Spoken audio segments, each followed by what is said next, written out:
નમસ્કાર વિદ્યાર્થી મિત્રો, સ્વાગત છે તમારું ઓરેકલ એકેડેમીના આજના કરંટ અફેર્સના વિડીયોમાં. આજે છે મિત્રો 12 જૂન અને 12 જૂન 2021ના જેટલા પણ કરંટ અફેર્સના પ્રશ્નો બને છે તે બધા પ્રશ્નોની માહિતી આપણે આ વિડીયોની અંદર મેળવીશું અને સાથે સાથે દરેક પ્રશ્ન રિલેટેડ જે પણ ડિટેલ હશે આવનારી પરીક્ષામાં પૂછાવા લાયક તેના વિશેની પણ માહિતી મેળવીશું. અને મિત્રો આજે કરંટ અફેર્સની સાથે સાથે 25 પર્યાવરણના મહત્વપૂર્ણ પ્રશ્નો એટીડીઓની એક્ઝામ માટે મૂકવામાં આવેલા છે. તો મિત્રો વિડીયોને લાસ્ટ સુધી જોજો અને અમારી ચેનલને જો લાઈક, શેર અને સબસ્ક્રાઇબ ના કરી હોય તો જરૂરથી કરી લેજો, જેથી કરીને આવનારા વિડીયોની માહિતી તમારા સુધી પહોંચતી રહે. આજે જોઈએ મિત્રો આજના કરંટ અફેર્સનો પહેલો પ્રશ્ન. તો કઈ આઈઆઈટીના સંશોધકોએ પ્રારંભિક ચક્રવાતની શોધ કરવા માટે એક નવી ટેકનિક અહીંયા છે અર્લી સાયક્લોન ડિટેક્શન ટેકનિક વિકસિત કરી છે?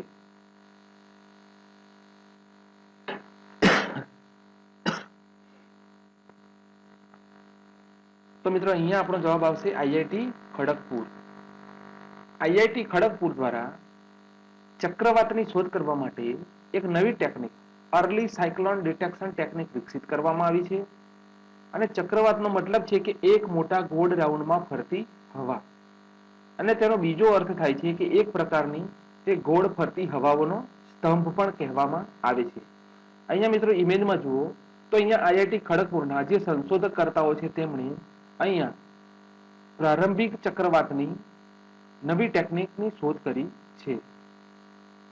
ચક્રવાતના મુખ્યત્વે બે પ્રકાર હોય છે. એક છે શીતોષ્ણ કટિબંધીય ચક્રવાત અને બીજું છે ઉષ્ણ કટિબંધીય ચક્રવાત. ભારતીય સંસ્થા આઈઆઈટી ખડગપુર દ્વારા પ્રારંભિક ચક્રવાતને શોધી કાઢવા માટે આ નવી ટેકનિક વિકસિત કરવામાં આવી છે. તો અહીંયા મિત્રો મુદ્દો યાદ રાખીશું કે કયા આઈઆઈટીના સંશોધકો દ્વારા પ્રારંભિક ચક્રવાતની શોધ કરવામાં આવી છે. તો આઈઆઈટી ખડગપુર, અને તેમના દ્વારા પ્રારંભિક ચક્રવાતની શોધ કરવામાં આવી છે તે નવી ટેકનિકનું નામ શું રાખવામાં આવ્યું છે? તો અર્લી સાયક્લોન ડિટેક્શન ટેકનિક. તો જોઈએ મિત્રો આગળ. આજનો બીજા નંબરનો પ્રશ્ન છે કે હાલમાં રજૂ કરવામાં આવેલ સકલ ઘરેલું મૂલ્ય સૂચકાંક માં ભારત કયા નંબરે છે? અહીંયા છે મિત્રો સકલ ઘરેલું મૂલ્ય સૂચકાંક. તો મિત્રો 55મા નંબર ઉપર આપણો ભારત દેશ છે. ભારત દેશ સકલ ઘરેલું મૂલ્ય સૂચકાંકમાં 55મા નંબર ઉપર છે. ભારતીય સંપત્તિ બજાર નાઇટ ફ્રેન્ક સકલ ઘરેલુંના મૂલ્ય સૂચકાંકમાં 55મા નંબર ઉપર આપણો દેશ ભારત છે. 2020માં ભારત દેશ 43મા નંબર ઉપર હતો. અહીંયા મિત્રો ભારતીય સંપત્તિ જે છે બજાર, તેને નાઇટ ફ્રેન્ક તરીકે ઓળખવામાં આવે છે અને તેના સકલ ઘરેલું મૂલ્ય સૂચકાંકમાં આપણો ભારત દેશ 55મા નંબર ઉપર છે પૂરા વિશ્વની અંદર. 2020માં આપણો દેશ 43મા નંબર ઉપર હતો અને અત્યારે મિત્રો 55મા નંબર ઉપર છે. અહીંયા મહત્વના જે 3 ઇન્ડેક્સ છે તેના વિશેની માહિતી આપણે મેળવીએ, કેમ કે આ 4 ઇન્ડેક્સ જે છે તે પરીક્ષાની અંદર 100% પૂછાઈ શકે તેવા છે. અહીંયા છે કે એનિમિયા મુક્ત ઇન્ડેક્સ 2021 રજૂ કરવામાં આવ્યો હતો, જેમાં ભારત દેશનું મધ્યપ્રદેશ રાજ્ય પ્રથમ નંબરે છે. અહીંયા મિત્રો શબ્દ યાદ રાખજો, એનિમિયા મુક્ત ઇન્ડેક્સ. બીજા નંબરે છે કે નીતિ આયોગ દ્વારા રજૂ કરવામાં આવેલ સસ્ટેનેબલ ડેવલપમેન્ટ ગોલ ઇન્ડેક્સમાં કેરળ રાજ્ય પ્રથમ નંબરે છે. અહીંયા છે મિત્રો યાદ શબ્દ પકડજો, 100% પરીક્ષાની અંદર તમારો કરંટ અફેર્સનો પ્રશ્ન છૂટશે નહીં તમે શબ્દ પકડશો તો. અહીંયા યાદ રાખજો કે ભારત દેશની સંસ્થા છે નીતિ આયોગ, અને તેના દ્વારા સસ્ટેનેબલ ડેવલપમેન્ટ ગોલ ઇન્ડેક્સ રજૂ કરવામાં આવ્યું હતું, જેમાં કેરળ પ્રથમ નંબરે છે. અને અહીંયા છે સસ્ટેનેબલ ડેવલપમેન્ટ ગોલ કે જે લંડનની સંસ્થા છે તેના દ્વારા પ્રકાશિત કરવામાં આવ્યો હતો આ ઇન્ડેક્સ, અને જેમાં આપણો ભારત દેશ 117મા નંબર ઉપર છે. તો મિત્રો આ 2 પોઈન્ટ અતિ મહત્વના હતા આવનારી પરીક્ષા માટે. આગળ છે મિત્રો ત્રીજા નંબરનો પ્રશ્ન કે હાલમાં ભારત અને કયા દેશની સેના વચ્ચે ઇન્ડો થાઈ કોર્પેટ અભ્યાસનું આયોજન કરવામાં આવ્યું છે? ભારત અને કયા દેશની સેના વચ્ચે ઇન્ડો થાઈ કોર્પેટ અભ્યાસનું આયોજન કરવામાં આવ્યું છે?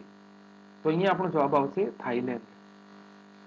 થાઈલેન્ડ અને ભારત દેશની વચ્ચે યુદ્ધ અભ્યાસ ઇન્ડો થાઈ કોર્પેટનું આયોજન કરવામાં આવ્યું છે.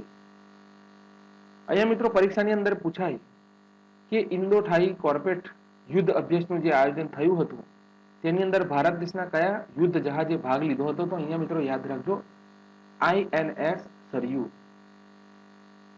સરયુ નદીના કિનારે અયોધ્યા શહેર વસેલું છે. હવે મિત્રો અહીંયા આપણો પ્રશ્ન પૂરો થાય છે. ખાલી પોઈન્ટ પકડી લેજો કે ઇન્ડો થાઈ કોર્પેટ યુદ્ધ અભ્યાસનું આયોજન થયું છે કયા બે દેશોની વચ્ચે? તો થાઈલેન્ડ અને ભારત. કયા યુદ્ધ જહાજે ભાગ લીધો હતો? તો INS સરયુ.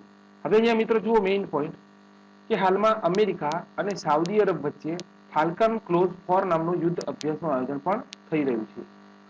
થાઈલેન્ડ દેશની સાથે આપણે બીજું એક યુદ્ધ અભ્યાસ પણ કરીએ છીએ જેને કહેવામાં આવે છે મૈત્રી એક્સરસાઇઝ. શું છે? મૈત્રી એક્સરસાઇઝ. આગળ જોઈએ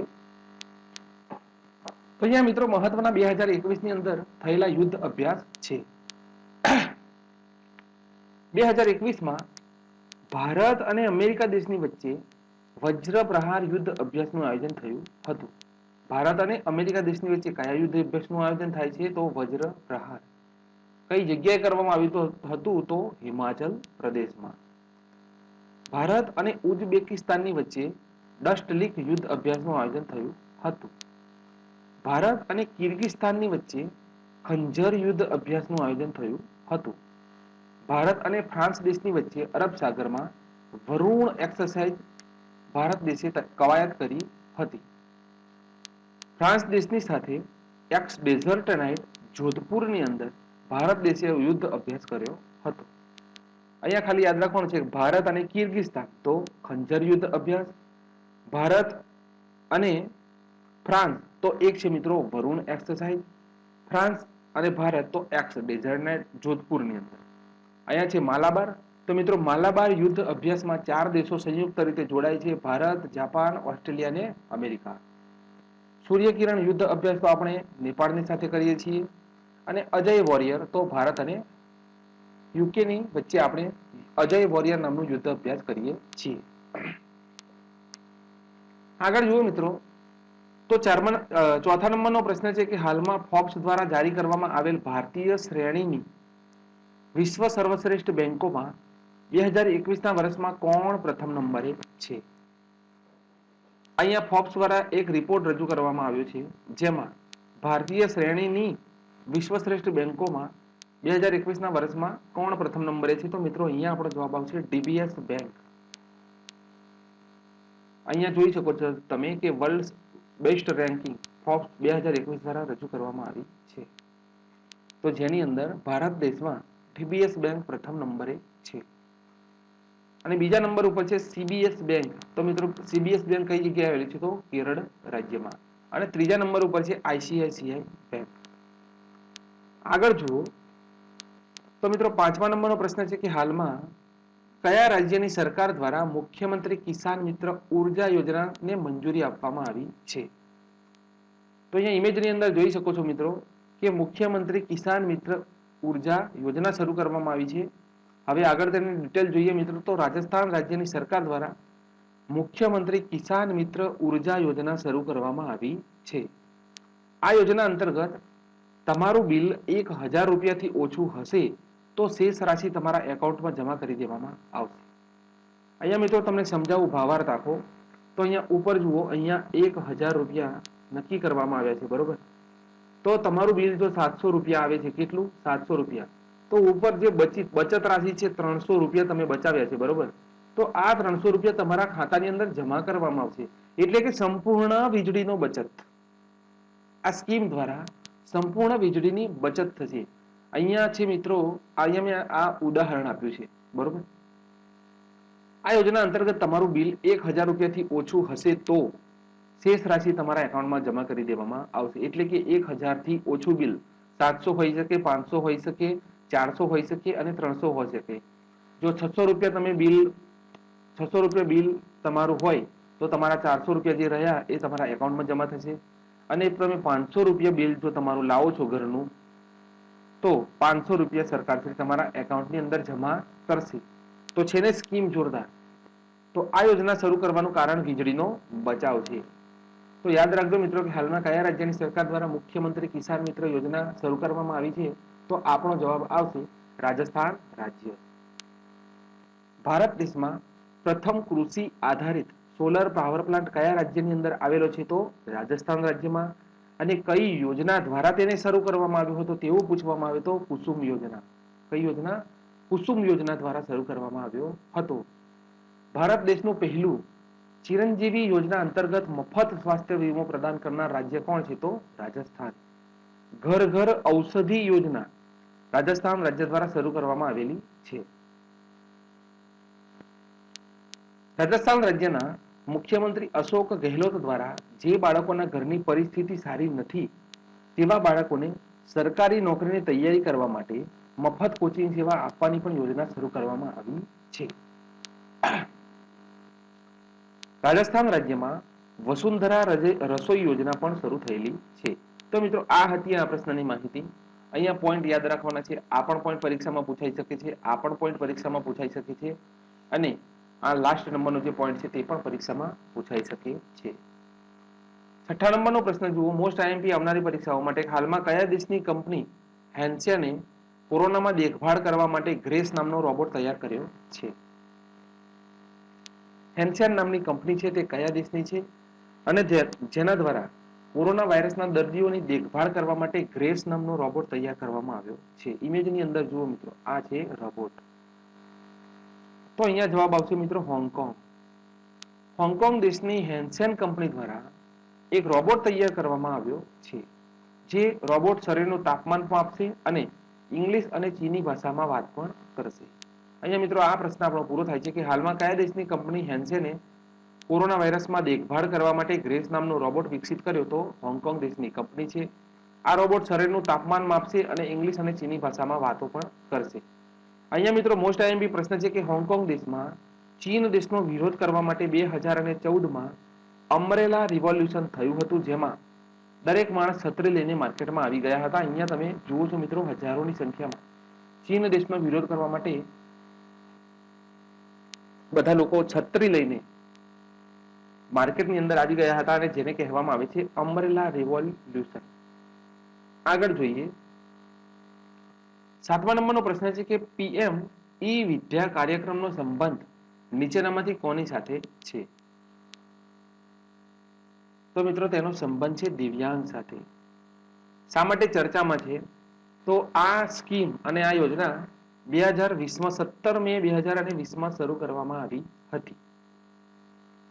હવે ભારત દેશના શિક્ષણ મંત્રી રમેશ પોખરિયાલ નિશંક દ્વારા પીએમ ઈ વિદ્યા કાર્યક્રમને નવા કન્ટેન્ટ સાથે શરૂ કરવાની જાહેરાત કરવામાં આવી છે. આગળ જોઈએ મિત્રો 8મા નંબરનો પ્રશ્ન. તો આજે છે મિત્રો વિશ્વ બાળ નિષેધ દિવસ. તો વિશ્વ બાળ નિષેધ દિવસ 2021ની થીમ શું છે? અહીંયા પ્રશ્ન આ પૂછવામાં આવ્યો છે. તો મિત્રો તેની થીમ છે act now and child labour. અહીંયા જો મિત્રો કે स्कूल जाने की उम्र में बच्चों से मजबूरी न करवाए, इसके लिए हम सबको मिलकर प्रयास करना होगा. विश्व बाल श्रम निषेध दिवस पर बाल श्रम रोकने के लिए आइए हम सब मिलकर संकल्प करते हैं. બાળક ભારત દેશનું ભવિષ્ય છે. તે અબ્દુલ કલામ જેવા મહાન સાયન્ટિસ્ટ બની શકે છે. તેવા બાળકને નાનપણની અંદર મજદૂરીની અંદર ઘસીટવું ના જોઈએ. એટલે મિત્રો અહીંયા છે વિશ્વ બાળ શ્રમ નિષેધ દિવસ 2021ની થીમ શું છે? તો act now and child labour. વિશ્વ બાળ શ્રમ નિષેધ દિવસ ક્યારે ઉજવવામાં આવે છે દર વર્ષે? તો મિત્રો દર વર્ષે 12 જૂનના દિવસે વિશ્વ બાળ શ્રમ નિષેધ દિવસની ઉજવણી કરવામાં આવે છે, અને 2002 થી દર વર્ષે આ દિવસની ઉજવણી કરવામાં આવી રહી છે. તો મિત્રો યાદ રાખજો કે 12 જૂનના દિવસે વિશ્વ બાળ શ્રમ નિષેધ દિવસ ઉજવવામાં આવે છે. 9મા નંબરનો પ્રશ્ન જુઓ કે હાલમાં કયા ભારતીય બોક્સરે પોલેન્ડ દેશમાં સિલ્વર મેડલ જીત્યો છે? તો મિત્રો અહીંયા આપણો જવાબ આવશે રવિ દહિયા. રવિ દહિયા 65 કિલોગ્રામ કેટેગરીમાં પોલેન્ડ દેશમાં રજત પદક એટલે કે સિલ્વર મેડલ જીત્યા છે. 10મા નંબરનો પ્રશ્ન છે કે ક્રી-ક્રૂ નામની ક્રિકેટ કોચિંગ એપ્લિકેશન કોણે લોન્ચ કરી છે? તો મિત્રો અહીંયા આપણો જવાબ આવશે વિરેન્દ્ર સહેવાગ. વિરેન્દ્ર સહેવાગ દ્વારા ક્રી-ક્રૂ નામની એપ્લિકેશન લોન્ચ કરવામાં આવી છે. ભારત દેશના દરેક ખેલાડી માટે કોચિંગ ટિપ્સ વિરેન્દ્ર સહેવાગ દ્વારા આપવામાં આવશે અને આ એપ્લિકેશન ભારતીય ક્રિકેટ ટીમના બેટિંગ કોચ સંજય બાંગર અને વિરેન્દ્ર સહેવાગે સાથે મળીને તૈયાર કરી છે. વિરેન્દ્ર સહેવાગનો જન્મ મિત્રો હરિયાણામાં થયો હતો. ટેસ્ટ ક્રિકેટમાં ટ્રિપલ સેન્ચુરી મારનાર ભારત દેશના પ્રથમ ક્રિકેટર છે.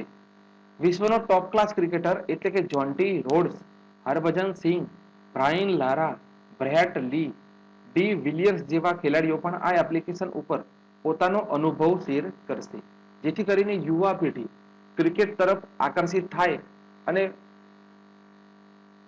મફત અહીંયા જે કોચિંગ વિરેન્દ્ર સહેવાગ દ્વારા શરૂ કરવામાં આવ્યું છે કે ક્રી-ક્રૂ નામની એપ્લિકેશન, તેનો લાભ લઈ શકે. 11મા નંબરનો પ્રશ્ન જોઈએ તો મિત્રો 11મા નંબરનો પ્રશ્ન છે આવનારી પરીક્ષાઓ માટે મોસ્ટ આઈએમપી કે હાલમાં આશીષ લતા રામગોબિંદને દક્ષિણ આફ્રિકામાં 7 વર્ષની સજા થઈ છે.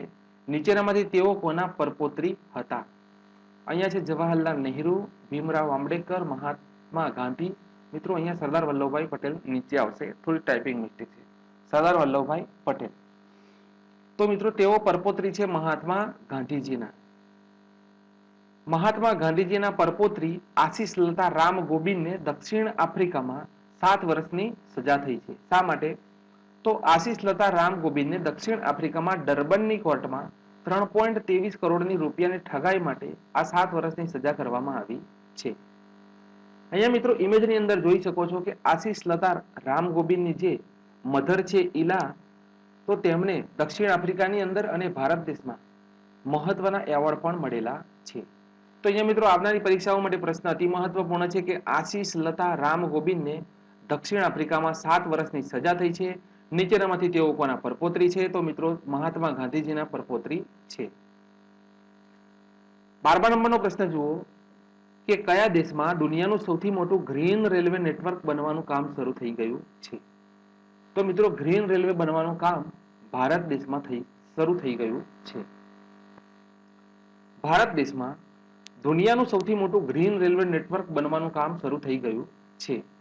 થોડા સમય પહેલા આવેલી રિપોર્ટ મુજબ કાર્બન ઉત્સર્જનમાં પ્રથમ નંબર ઉપર છે ચીન દેશ, બીજા નંબર ઉપર છે અમેરિકા અને ત્રીજા નંબર ઉપર છે આપણો ભારત દેશ.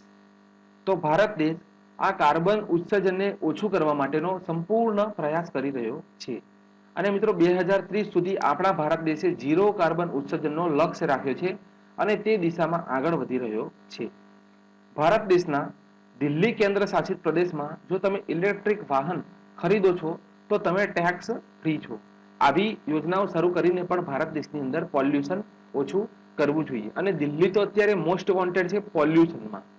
તો તેણે આ નવી સ્કીમ શરૂ કરી છે કે ઇલેક્ટ્રિક વાહન ખરીદો છો તમે તો તમે ટેક્સ ફ્રી છો. તો 12મા નંબરનો પ્રશ્ન યાદ રાખજો કે કયા દેશમાં દુનિયાનું સૌથી મોટું ગ્રીન રેલવે નેટવર્ક બનવાનું કામ શરૂ થઈ ગયું છે? તો આપણા ભારત દેશની અંદર.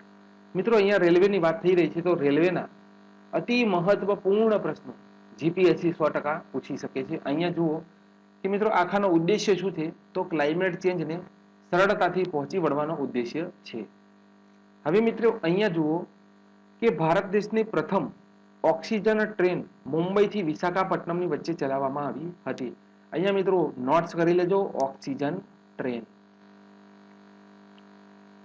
બીજા નંબર ઉપર જુઓ કે ભારત દેશની પ્રથમ કિસાન ટ્રેન કઈ જગ્યાએથી કઈ જગ્યાએ શરૂ કરવામાં આવી હતી? તો મહારાષ્ટ્રના દેવલાલીથી બિહારના દાનાપુર સુધી ચલાવવામાં આવી હતી ભારતની પ્રથમ કિસાન ટ્રેન. નીચે છે કે રેલવે દ્વારા વિશ્વનો સૌથી ઊંચામાં ઊંચો રેલવે બ્રિજ જમ્મુ કાશ્મીરમાં ચિનાબ નદી ઉપર બનાવવામાં આવી રહ્યો છે. અહીંયા મિત્રો તમે જોઈ શકો છો આખા વિશ્વનો સૌથી ઊંચામાં ઊંચો આ બ્રિજ બની રહ્યો છે. કઈ જગ્યાએ? તો જમ્મુ કાશ્મીરની અંદર ચિનાબ નદી ઉપર. ભારતીય રેલવે દ્વારા 3.5 કિલોમીટર લાંબી માલગાડી વાસુકી ટ્રેન ચલાવવામાં આવી હતી થોડા સમય પહેલા અને ઇતિહાસ રચ્યો હતો. અહીંયા મિત્રો શબ્દ પકડજો કે ભારતીય રેલવે દ્વારા 3.5 કિલોમીટર લાંબી રેલવે માલગાડી અને તેનું નામ છે વાસુકી ટ્રેન ચલાવવામાં આવી હતી અને ઇતિહાસ રચ્યો હતો.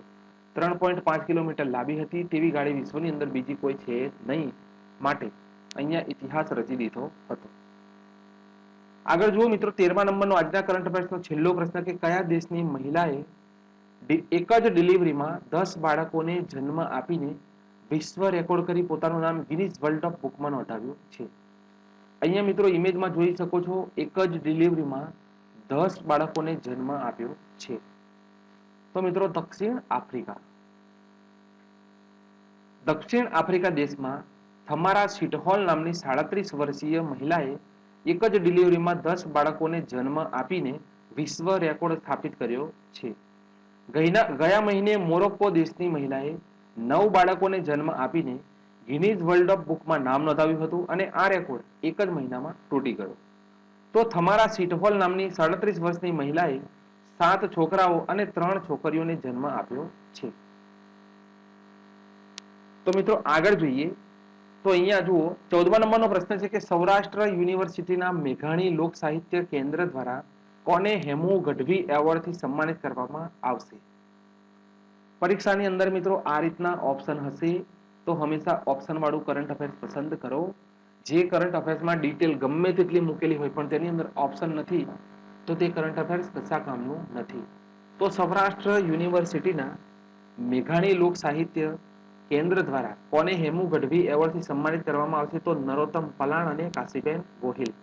અહીંયા મિત્રો આપણા ગુજરાત લેવલનો પ્રશ્ન છે અને 110% નહીં પણ 200% પરીક્ષાની અંદર આ પ્રશ્ન પૂછાઈ શકે છે.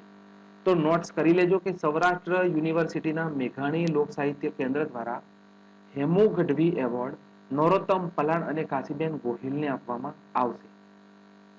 પોરબંદરના નિવાસી નરોત્તમ પલાણનો જન્મ 18 મે છે મિત્રો. અહીંયા આગળ 18 મે 1935 ના રોજ થયો હતો અને ધુમલીના બૌદ્ધ વિહાર સહિત અનેક બૌદ્ધ જૈન ગુફાઓ તથા 30 મંદિરોની શોધનો શ્રેય નરોત્તમ પલાણના ફાળે જાય છે. અહીંયા ઇમેજની અંદર જોઈ શકો છો મિત્રો નરોત્તમ પલાણ ઇતિહાસવિદ. આગળ જુઓ મિત્રો માહિતી, તો ગુજરાતના યાત્રાધામ અને રખડપટ્ટી જેવી પુસ્તક કોની રચના છે? તો નરોત્તમ પલાણ. ભાવનગરના લોક ગાયિકા છે કાશીબેન, તેમને હેમુ ગઢવીથી સન્માનિત કરવામાં આવશે.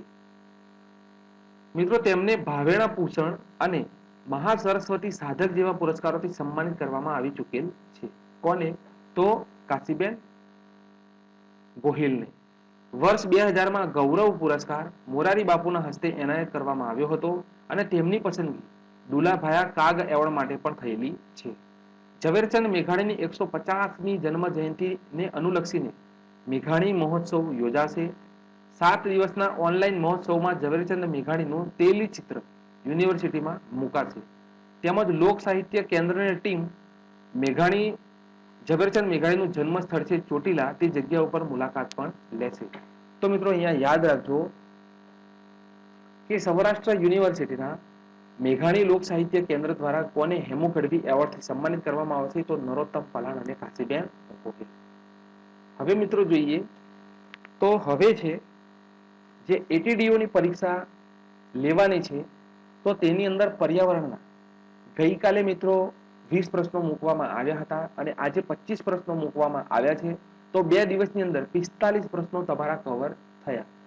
અત્યારે જે મિત્રો લૂંટફાટ ચાલી રહી છે જીપીએસસીની કે 10 રૂપિયા ભરો અને પીડીએફ મેળવો, 200 રૂપિયા ભરો અને અમારી મોક ટેસ્ટની અંદર જોડાવ, તો મિત્રો એ બધી ખોટી વાત છે. દિવસના 1 રૂપિયો નહીં પણ 5 રૂપિયા કોઈની પાછળ ખર્ચાય નહીં. બધું જ ફ્રી હોવું જોઈએ. મને સખત નફરત છે આવી વાતોથી. અમારી ટોટલ વસ્તુ ફ્રી છે. પીડીએફ થી લઈ અને પેપર્સ જે અમે વિદ્યાર્થીઓને આપીએ છીએ, મોક ટેસ્ટ આપીએ છીએ, મટીરિયલ્સ બુક્સ પણ અમે ફ્રી પ્રોવાઈડ કરાવીએ છીએ. તો એવું કોઈ દિવસ હોવું જોઈએ નહીં. 10 રૂપિયામાં કોઈ વિદ્યાર્થીને પીડીએફ વેચાય નહીં. કેમ કે તમે વિદ્યાર્થીને હેલ્પ કરી રહ્યા છો કે તમે તેને લૂંટી રહ્યા છો? આવું ચાલવું જોઈએ નહીં. અને વિદ્યાર્થી મિત્રો તેવી જગ્યાએ જોડાવવું પણ નહીં. આગળ જુઓ તો ભારતમાં વાઘ પરિયોજના ક્યારે શરૂ કરવામાં આવી હતી? તો મિત્રો 1972માં વાઘ પરિયોજના શરૂ કરવામાં આવી હતી. ભારત દેશમાં વાઘ પરિયોજના 1972માં શરૂ કરવામાં આવી હતી અને જે અંતર્ગત 23 રાષ્ટ્રીય ઉદ્યાન અને અભયારણ્ય બનાવવામાં આવ્યા હતા. બીજા નંબરનો પ્રશ્ન જુઓ કે ભારત દેશમાં પૂંછડી વગરના વાનર કઈ જગ્યાએ જોવા મળે છે? તો મિત્રો પહેલા તો તેનું નામ લખી લેજો તમે, હુલોક ગિબન. શું છે? હુલોક ગિબન આસામ રાજ્યમાં જોવા મળે છે, જેમાં નર કાળા રંગનો હોય છે અને માદા સોનેરી રંગની હોય છે. અહીંયા મિત્રો આ નામ યાદ રાખજો, કઈ જગ્યાએ? તો હુલોક ગિબન. ત્રીજા નંબરનો પ્રશ્ન છે કે વિશ્વનો સૌથી મોટો દરિયાઈ ઉદ્યાન કઈ જગ્યાએ આવેલો છે? તો ઓસ્ટ્રેલિયાના ક્વીન્સલેન્ડમાં ધી ગ્રેટ બેરિયર લીફ ખાતે વિશ્વનો સૌથી મોટો રાષ્ટ્રીય દરિયાઈ ઉદ્યાન આવેલો છે. નામ યાદ રાખજો, ઓસ્ટ્રેલિયાનું ક્વીન્સલેન્ડ અને ધી ગ્રેટ બેરિયર રીફ ખાતે વિશ્વનો સૌથી મોટો દરિયાઈ રાષ્ટ્રીય ઉદ્યાન આવેલો છે. ચોથા નંબરે મિત્રો પ્રશ્ન છે કે લિમ્નોલોજી એટલે શું? તો તાજા પાણીના પ્રાણીઓ તથા વનસ્પતિના અભ્યાસને લિમ્નોલોજી કહેવામાં આવે છે. પરીક્ષાની અંદર મિત્રો જે પૂછાઈ શકે તેવા મુદ્દાઓ દરરોજના આ ચેનલ ઉપર મળશે. પાંચમા નંબરનો પ્રશ્ન છે કે ગુજરાત રાજ્યનું સૌથી મોટું અભયારણ્ય કયું છે? તો મિત્રો કચ્છ રણ અભયારણ્ય. વિસ્તાર કેટલો છે? તો 7,506.22 ચોરસ કિલોમીટર. છઠ્ઠા નંબરનો પ્રશ્ન જુઓ કે ભારતમાં સૌથી વધુ ઊંચાઈ ઉપર કયું રીંછ રહે છે? તો બ્રાઉન બિયર. કયું રહે છે? Brown bear. શરીરના બહારના ભાગ ઉપર ફેફસા ખોલીને શ્વાસ કોણ લે છે? તો મિત્રો યાદ રાખજો, ગોકળ ગાય. અને આ પ્રશ્ન બે પરીક્ષાની અંદર પૂછાયેલો છે કે શરીરના બહારના ભાગ ઉપર ફેફસા ખોલીને શ્વાસ કોણ લે છે? તો ગોકળ ગાય. આઠમા નંબરનો પ્રશ્ન છે કે વિશ્વના સૌથી મોટી ઉંમરના કાચબાને ભારતના કયા ઝૂમાં રાખવામાં આવેલો હતો? તો મિત્રો કલકત્તા. સૌથી મોટી ગરોળી કઈ છે? નવમા નંબરનો પ્રશ્ન, તો કોમોડો ડ્રેગન. દસમા નંબરનો પ્રશ્ન છે કે વિશ્વનું સૌથી ઊંચું વૃક્ષ કઈ જગ્યાએ આવેલું છે? તો મિત્રો રોકફેલર કેલિફોર્નિયામાં સ્ટ્રેટોસ્ફિયર કે જેની ઊંચાઈ છે 112.32 મીટર. અહીંયા મિત્રો યાદ રાખજો, સ્ટ્રેટોસ્ફિયર તેનું નામ છે અને ઊંચાઈ છે 112.32 મીટર. 11મા નંબરનો પ્રશ્ન છે કે માછલીનો સૌથી ઝેરી વર્ગ કયો છે? તો મિત્રો સ્ટોન માછલી. વિશ્વમાં સૌથી ઝેરી માછલી કઈ છે? તો જાપાની પફર. મગરની કઈ જાત ગંગા નદીમાં જોવા મળે છે? તો ઘડિયાળ. 13મા નંબરનો પ્રશ્ન કે દુનિયાનો સૌથી વધુ ઝેરી સાપ કયો છે? મિત્રો વિશ્વનો સૌથી ઝેરી સાપ તો વર્બા ગ્રીન સ્નેક. 14મા નંબરનો પ્રશ્ન છે કે ઘર ચકલી દિવસમાં કેટલી વાર માળામાં ખોરાક લાવે છે? 220 થી 260 વાર ઘર ચકલી પોતાના માળાની અંદર ખોરાક લાવે છે. 15મા નંબરનો પ્રશ્ન જુઓ કે દરજીડો નામનું પક્ષી માળામાં પાંદડાઓને ગૂંથવા શેનો ઉપયોગ કરે છે? તો મિત્રો કરોળિયાની ઝાડનો.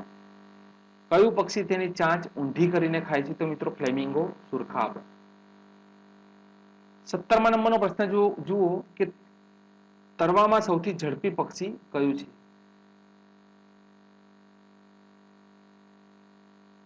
તો મિત્રો જેન્ટો પેગવી. ભારત દેશનું જેમના નામ ઉપરથી નામ પડ્યું છે તે ભરત રાજા કોની સાથે બાળપણમાં રમતા હતા?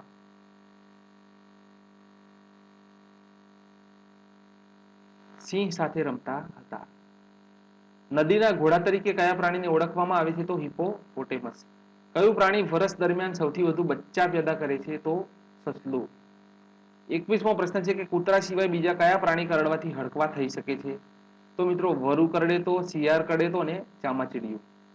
22મા નંબરનો પ્રશ્ન છે કે ગુજરાતનો પ્રથમ કન્ઝર્વેશન રિઝર્વ ક્યાં આવેલું છે? તો છારી ઢંઢ વેટલેન્ડ કચ્છ.